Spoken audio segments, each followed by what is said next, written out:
നമസ്കാരം, ഞാൻ മനോജ് നെടിയാക്കൽ. പുതിയൊരു വീഡിയോയിലേക്ക് എല്ലാവർക്കും സ്വാഗതം. റബ്ബർ വ്യവസായത്തിലേക്ക് പ്രവാസികളെ സർക്കാർ സ്വാഗതം ചെയ്യുന്നു. ഭൂമിയും സൗകര്യങ്ങളും സർക്കാർ നൽകും. റബ്ബർ അധിഷ്ഠിത വ്യവസായം തുടങ്ങാൻ പ്രവാസികളെ സ്വാഗതം ചെയ്ത് റബ്ബർ കേരള ലിമിറ്റഡ്. ഇന്ത്യയിലെ മൊത്തം റബ്ബർ ഉൽപ്പാദനത്തിൽ 70% നൽകുന്ന കേരളത്തെ റബ്ബർ വ്യവസായത്തിന്റെ സ്ഥിരാകേന്ദ്രമാക്കുക എന്ന ലക്ഷ്യത്തോടെയാണ് റബ്ബർ കേരള ലിമിറ്റഡ് നിക്ഷേപകരെയും സംരംഭകരെയും ക്ഷണിക്കുന്നത്. സ്വാഭാവിക റബ്ബർ ഉപയോഗിച്ച് പ്രവർത്തിക്കുന്ന വ്യവസായ കേന്ദ്രങ്ങൾക്ക് സംസ്ഥാന സർക്കാർ സ്ഥലം അനുവദിക്കും. ടയർ മുതൽ ഗ്ലൗസ് വരെയും റബ്ബറിൽ നിന്നുള്ള ഏത് ഉൽപ്പന്നത്തിനും ഫാക്ടറി തുടങ്ങാം. സ്ഥലവും മറ്റ് അനുമതികളും റബ്ബർ കേരള വഴി സർക്കാർ നൽകും. വിദേശ ഇന്ത്യക്കാരെ സംരംഭകരാകാൻ ക്ഷണിക്കുന്നതിൻ്റെ ഭാഗമായി വിദേശ രാജ്യങ്ങളിൽ നടത്തുന്ന ബിസിനസ് മീറ്റിൽ ആദ്യത്തേത് ഇന്നലെ ദുബായിൽ നടന്നു. പൊതു സ്വകാര്യ പങ്കാളിത്തത്തോടെയാണ് വ്യവസായങ്ങൾ തുടങ്ങുന്നത്. റബ്ബർ ഉൽപ്പാദക സംഘങ്ങളും കർഷകരും ചേരുന്ന ശൃംഖല ശക്തിപ്പെടുത്തി റബ്ബർ വ്യവസായങ്ങൾക്ക് അനുകൂല സാഹചര്യം ഒരുക്കുകയാണ് റബ്ബർ കേരള. മറ്റ് സംസ്ഥാനങ്ങളിലെ റബ്ബർ വ്യവസായ സംരംഭങ്ങളുമായും റബ്ബർ കേരളയ്ക്ക് നേരിട്ട് ബന്ധമുണ്ട്. ഈ സാഹചര്യങ്ങളെ സംയോജിപ്പിച്ച് പുതിയ വ്യവസായ അടിത്തറ പാകുകയാണ് നിക്ഷേപ ലോകങ്ങളിലൂടെ ഉദ്ദേശിക്കുന്നതെന്ന് റബ്ബർ കേരള ഡയറക്ടർ കരിമ്പുഴ രാമൻ പറഞ്ഞു. കോട്ടയത്തെ വെള്ളൂരിൽ 164 ഏക്കറിലാണ് റബ്ബർ വ്യവസായം തുടങ്ങുന്നതിന് ലഭ്യമാക്കിയിരിക്കുന്നത്. ലാറ്റക്സ്, ഡ്രൈ റബ്ബർ, റബ്ബർ തടി എന്നീ 3 മേഖലകളിൽ വ്യവസായം തുടങ്ങാനുള്ള സൗകര്യം ഇവിടെ സർക്കാർ ഒരുക്കിയിട്ടുണ്ട്.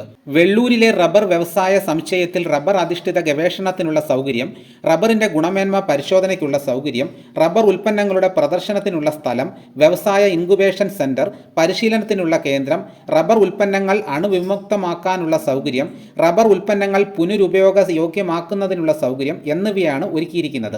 റബ്ബറിന്റെ അനന്തമായ വ്യവസായ സാധ്യതകളെ പരിചയപ്പെടുത്തുകയാണ് വ്യവസായ പാർക്കിന്റെ ഭാഗമായ എക്സിബിഷൻ സെന്ററിലൂടെ ചെയ്യുന്നത്.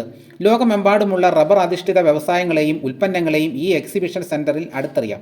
റബ്ബറിൽ നിന്ന് ഉൽപ്പാദിപ്പിക്കാവുന്നവയുടെ അനന്ത സാധ്യതയെയും മനസ്സിലാക്കാനും പുതിയ വ്യവസായ മേഖലയെപ്പറ്റി നിക്ഷേപകർക്ക് ചിന്തിക്കാനുള്ള അവസരവും ഈ എക്സിബിഷൻ സെന്റർ ഒരുക്കുന്നു.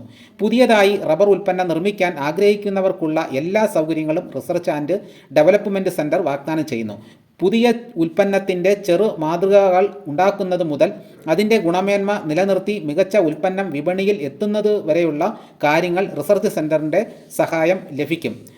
സംരംഭകർക്ക് കാലതാമസമില്ലാതെ നേരിട്ട് ഏറ്റെടുക്കാവുന്ന നിലയിൽ ഭൂമിയും ലഭ്യമാണ്. വ്യവസായത്തിന് ആവശ്യമായ അസംസ്കൃത വസ്തുക്കളും വ്യവസായത്തിൽ നിന്നുള്ള ഉൽപ്പന്നങ്ങളും സൂക്ഷിക്കാൻ വെയർ ഹൗസുകൾ, വ്യവസായത്തിന് ആവശ്യമായ ഉപകരണങ്ങൾ, വർക്ക്ഷോപ്പ്, വൈദ്യുതി, 24 മണിക്കൂറും ജലസേചനം, ജോലിക്കാർക്ക് താമസ സൗകര്യം, കാൻറ്റീൻ, ഗസ്റ്റ് ഹൗസുകൾ, അഡ്മിനിസ്ട്രേറ്റീവ് ബിൽഡിംഗ് എന്നിവയും വ്യവസായ പാർക്കിൽ സജ്ജമാണ്. 65 മുതൽ 70 വ്യവസായ സംരംഭങ്ങൾ തുടങ്ങാനുള്ള ഭൂമിയാണ് ഇപ്പോൾ തയ്യാറാക്കുന്നത്. മൊത്തം 90 ഏക്കർ ഇത്തരത്തിൽ ഏറ്റെടുക്കാൻ കഴിയും. ഒരു യൂണിറ്റിന് 1/2 ഏക്കറിൻ്റെ ഗുണിതങ്ങളായാണ് ഭൂമിയായി ലഭിക്കുക. 30 വർഷത്തേക്കാണ് ഭൂമി പാട്ടത്തിന് ലഭിക്കുക. ഇത് 60 വർഷത്തേക്ക് നീട്ടാം. 30 വർഷത്തേക്കുള്ള വാടക 1,80,00,000 മുതൽ 1,90,00,000 വരെയാണ്. ദുബായിൽ സംരംഭകർക്കായി നടത്തിയ ബിസിനസ് മീറ്റിൽ റബ്ബർ കേരള അധ്യക്ഷയും മാനേജിംഗ് ഡയറക്ടറുമായ ഷീല തോമസ് ഓൺലൈനായി പങ്കെടുത്തു. അപ്പോൾ പ്രവാസികൾക്ക് ഇതേപോലെ ബിസിനസ് തുടങ്ങാനുള്ള അവസരം സർക്കാർ ഒരുക്കുന്നു. അപ്പോൾ ഇതാണ് ഇന്നത്തെ വീഡിയോ. എല്ലാം ലൈക്ക് ചെയ്ത് സപ്പോർട്ട് ചെയ്യണം. മറ്റ് ഗ്രൂപ്പിലോട്ടൊക്കെ ഒന്ന് ഷെയർ ചെയ്യണം. അടുത്ത വീഡിയോയുമായിട്ട് ഉടനെ എത്താം. എല്ലാവർക്കും എൻ്റെ നന്ദി.